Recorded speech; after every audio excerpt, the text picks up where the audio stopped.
guys, this is Steve with PTAdventures.com, and this is a walk and talk about travel physical therapy housing.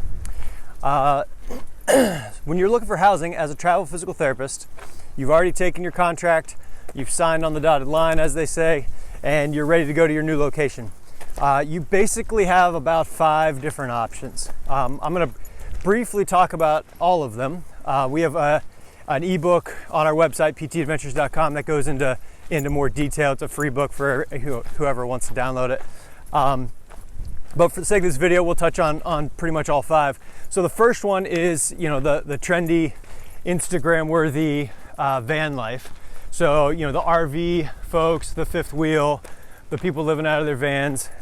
That's definitely an option for those of you who want to consider it. Some things to keep in mind, though, is depending on where you're going, your campground fees and things like that could actually kind of rack up to be quite a bit. We've got a friend of ours, at one point was paying $1,000 a month just in campground costs. And then you've got the cost of her, I think it was like an $18,000 fifth wheel and those sort of things and upkeep there. So there might be some hidden costs that you're not quite as aware of. Just to keep in mind with the whole RV thing. We've never tried it. When we first started traveling, we first got married, we just had one dog. It was just the two of us. My wife and I, we definitely had considered, picking up an Airstream. We're really big fans of the retro Airstream look. And, we just never came around, but it's something it was worth looking into. And we legitimately might have considered it had we not, had this little monster come around a couple years later. So that's one way. Another option is to do the hotel, the long extended stay hotels. That's a great option. A lot of folks in the nursing crowd, from what I understand, they go that route. I don't know any travel PTs who've done it, but I'm sure there's quite a few.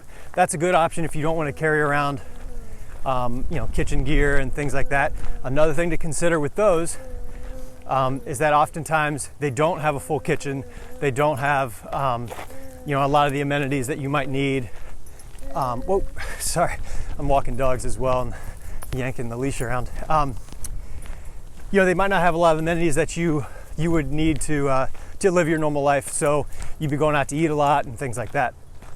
That's another option. So after that, you've got the short-term type rentals. So your Airbnbs, your Verbos, things like that.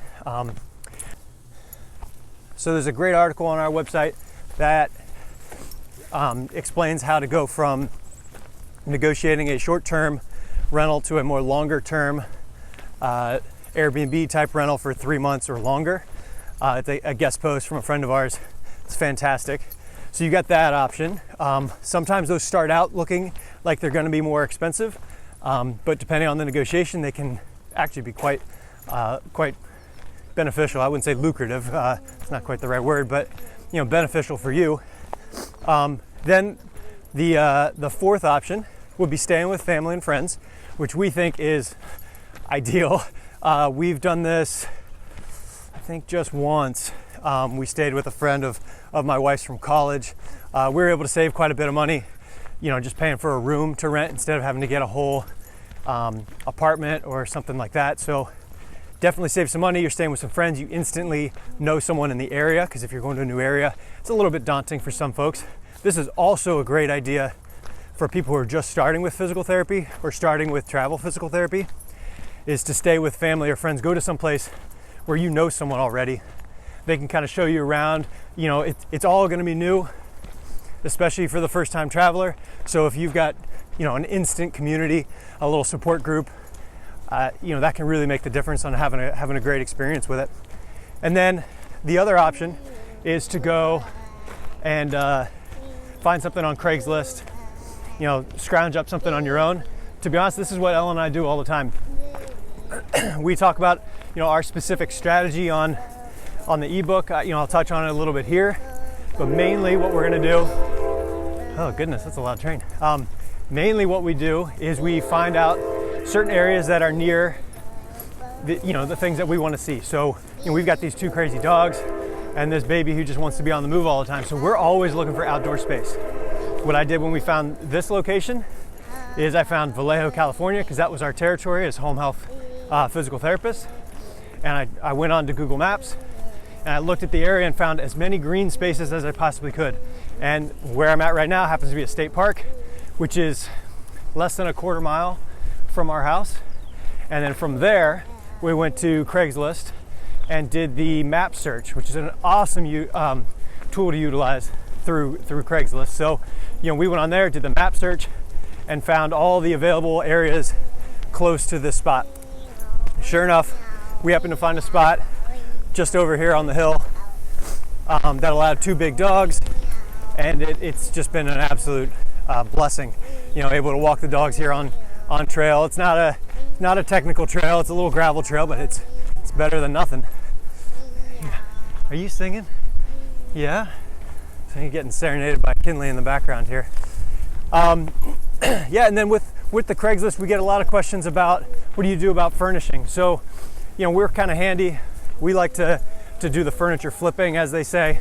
So we'll also look on Craigslist and buy used furniture, fix it up, throw a coat of paint on it, things like that, and then resell it. We don't need too much.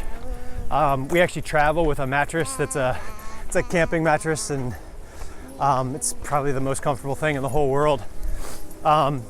And so we just toss that thing on the floor. We keep it in the back of the truck when we go camping. For us, that we don't mind sleeping on the ground.